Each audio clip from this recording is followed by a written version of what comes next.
Fire Sword, Chapter 48. To Defy a God. Sweet Naga, how do we fight that? Basilio asked, his eyes wide.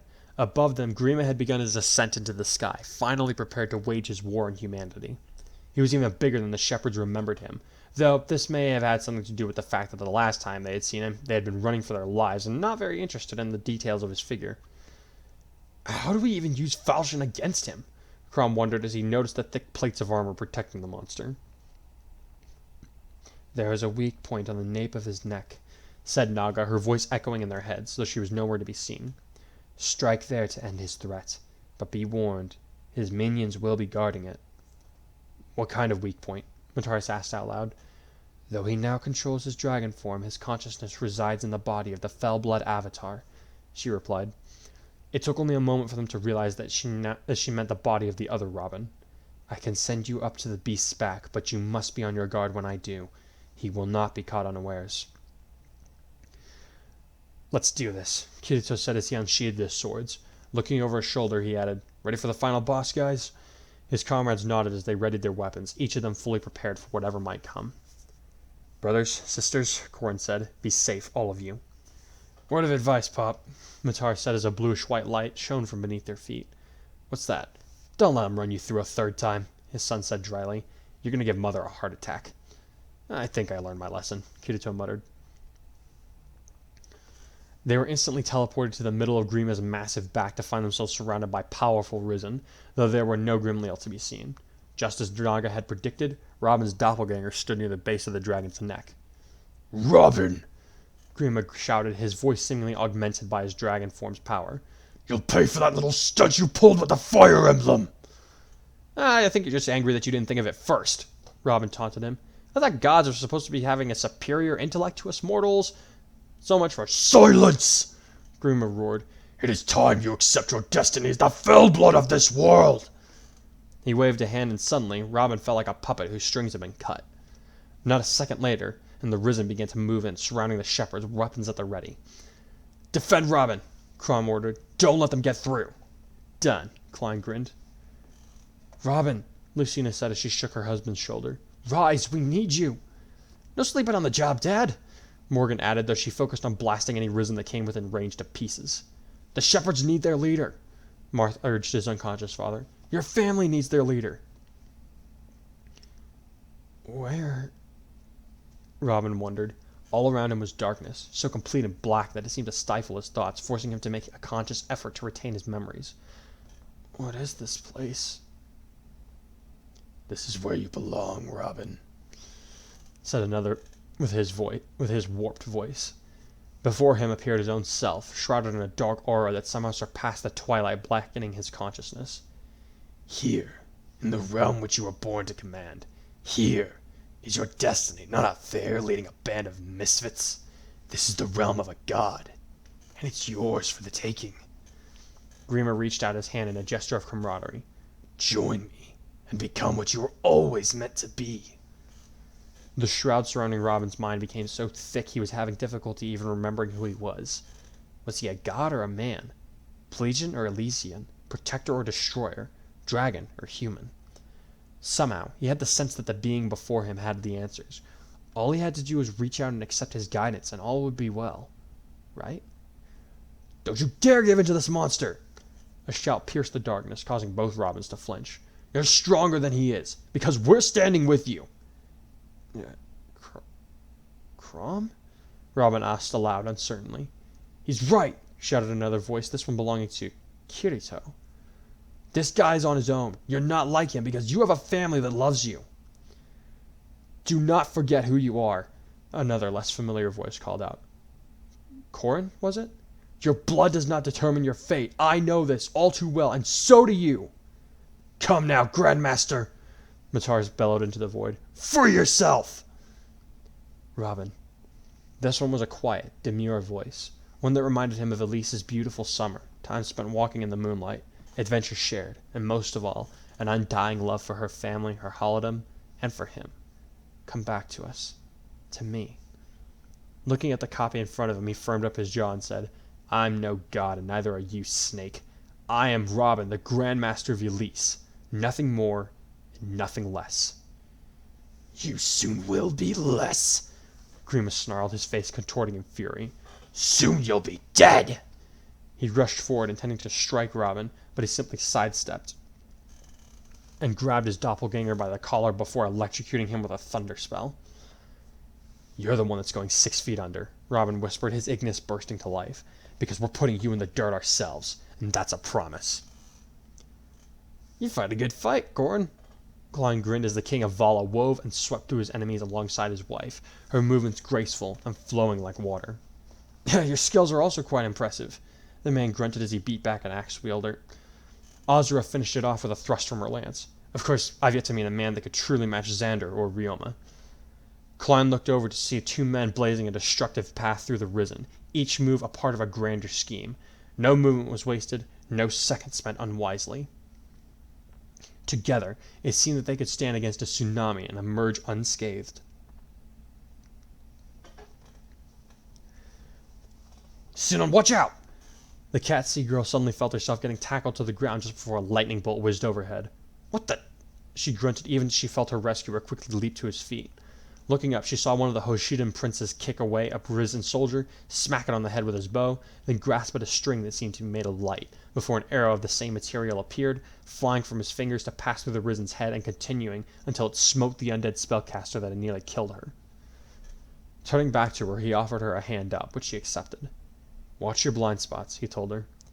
I'm usually better about that, she muttered. Cocking her head at him, she said, Thanks for the save, but how did you know my name? Huh? He asked. I never introduced myself to you, she said. How'd you know my name? That... Takumi hesitated. After a moment he said, You'll know the answer to that someday, my lady. For now, I suggest we focus on the battle at hand. Sinon narrowed her eyes at him as she said, I'm going to get you to spill it, Prince. Count on it. Then she pulled up her bow, aimed it, and shot at a Risen trying to come up at Takumi from behind. As she floated up slightly to get a better vantage point, she missed Takumi murmuring to himself, I know I can count on you. Always. Mataris became aware of a movement directly behind him, so he whirled around, intending to chop the enemy in half. His sword was met with a levin blade, being held by Robin, who raised an eyebrow. Planning on doing Grima's job for him, he grinned.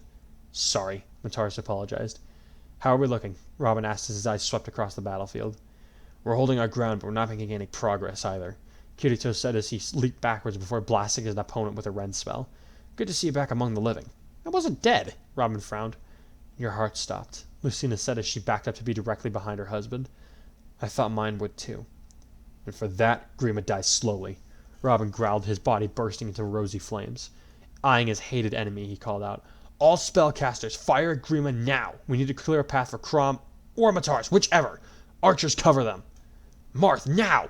Mataris shouted. Robin's son, who had been using a silver blade for the battle, nodded his assent before whipping out his falchion and tossing it to the Black Spirit. As the other boy caught it, the others noticed that there was something fundamentally different about the blade. Whilst Crom's sword glowed with an orange light not unlike a fire, the falchion that Mataris now held was a deep shade of purple that matched Robin's cloak. The teardrop in the sword seemed to seep shadows as the young warrior whirled it with a firm grip. What did you do to that sword? Crom demanded. He looked like he might faint. I got the idea when I remembered that Grima could use the awakening like Naga. Mataris smirked. If the fire emblem could be used like that, why not the falchion? This is imbued with Grima's magic itself. I suppose you might call it the Fell Falchion. You desecrated our family's holy blade! Lisa shrieked. Are you nuts? Clearly, Mataris chuckled. Remember what Naga said? Grima's power is the only kind that can kill him. This way, Robin doesn't do the killing, and everyone gets to go home. You corrupted a holy treasure! Lucina shouted. Did everyone miss the part where we all live? Mataris asked no one in particular. Personally, I think this is a solid plan. Robin shrugged. Not a bad idea, Black Spirit. Thank you, Mataris grinned. And since I have dark magic in my veins, I don't need the blood of an exalt to use this. Case in point, he slashed through a pair of Risen as easily as a hot knife through butter, reducing them both to fog. Good against zombies is one thing, Crom growled. Good against a demon dragon? That's quite another. Then watch me, Mataris snapped, flexing his wings.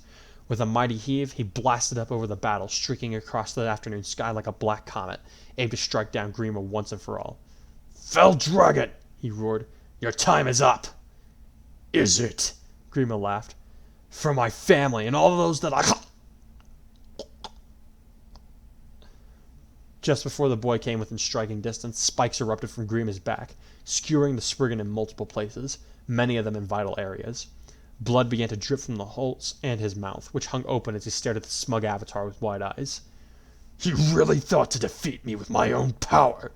Grima laughed. Stupid boy, I am a god. You are a mortal. There is no contest to be had here. With a dismissive wave of his hand, he sent Mataris flying back to crash in the midst of his comrades, where he lay twitching and gasping for breath. Brother! Yui screamed. No, no, no! Kirito shouted as Mataris' lifeblood continued to drain away. Cover them! Robin ordered as Asuna and Kirito moved to kneel beside their son. Don't let the Risen get near him! The shepherds immediately tightened their defenses around the fallen boy, even as Yui and Lisa moved to work on his wounds. It's too late. Mataris gurgled, spitting up more blood. My fight... It's finally over. No, it's not, Yui said through tears as a soft light emanated from her staff as she channeled her healing magic, as did Lisa. You can't go out like this. You can't die on us, not when we're so close to victory. Save your energy for someone worth saving. He gasped, his eyes beginning to dilate, a sure sign that the end was approaching despite their best efforts. I'm not worth it. Don't say that. You're not allowed to die here, Asuna said as she too added her energy to the mix. Maribel, we need you, Robin shouted. Coming, she replied, running to their side while Rickon and Leafa unleashed wind spells to cover her. As soon as she stooped to kneel beside the boy, she paused. What's wrong? Asuna demanded. Help us! Lady Asuna, I am sorry, Maribel said with a shake of her head, sending a stab of fear into the others. He hasn't moments left. It's too late for us to do anything for him. No, it isn't, Yui yelled, the tears beginning to fall. It can't end like this. He deserves better than this. Yui, Mataris said, grasping her arm, staining her sleeve with his blood, even as he tried to look her in the eyes, despite his failing vision. Release me. No. Don't mourn me. He choked out. His eyesight finally gone, he cast his eyes about desperately as he asked, Mother, Father. We're right here, Kirito said, grasping his son's hand, causing the younger swordsman to relax. Father. Mataris smiled, though the sight was somewhat ruined by the blood dribbling from his mouth, staining his teeth. Protect Mother. You can't give up, Yui screamed. I need you. Yui, Mataris whispered. You don't need me, but Mako, he needs you just like I needed you. Protect him for my sake. The girl sobbed as she finally gave up, resting her forehead on Mataris' chest. I will. I'll protect him, just like I did in the future. I am content. Mataris grinned again. Though, I could ask one last thing. What is it? Asuna asked, barely able to get the words out. Avenge my friends. Mataris gasped. Do what I couldn't. Avenge them and me.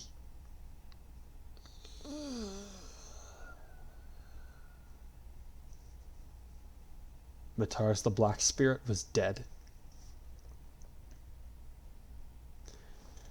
For a moment, time seemed to stand still for Kirito and his family. The raging battle around them became little more than faint background noises, while the air seemed to grow cold and stale. The only movement that they were briefly aware of was Lisa reaching over to close Mataris' eyes. Then Kirito snatched up the fell falchion in his right hand, abandoning his elucidator, and whirled to confront Grima. Time's up, demon! He said as he pointed the blade at the fell dragon's avatar. In that moment, Yui could have sworn she saw the rage of Mataris in his eyes. Ha! The possessed man laughed. Your son said much the same, and look how he ended up. You will fare no better. None of you will. Let's contest that, shall we? Robin growled. Moving quickly, he snatched Crom's exalted falchion from his friend's hands. much to his protest, and quickly swapped it with the elucidator that Kirito had dropped. What the hell, Robin? Crom demanded. You won't get close enough to use the falchion, Robin told him even as Kirito tested the balance of the blades. But Kirito can. With yours he can block Rima's magic, and with the Fel, he can destroy that damn monster. The falchion doesn't work from those that aren't from my family, and even then it's not a sure thing, Crom snapped. He can't use it. Actually, I can, Kirito said as he readied himself. Your blood is in my body right now, Crom. It might not be a familiar relation, but I think it'll work for now. This is crazy, Crom shouted. No less than any of our other adventures, Robin countered. Go, Kirito. Fulfill your son's wish. With pleasure, the black swordsman growled. He, Asuna, and Yui shot into the air before streaking straight towards Grima's human vessel.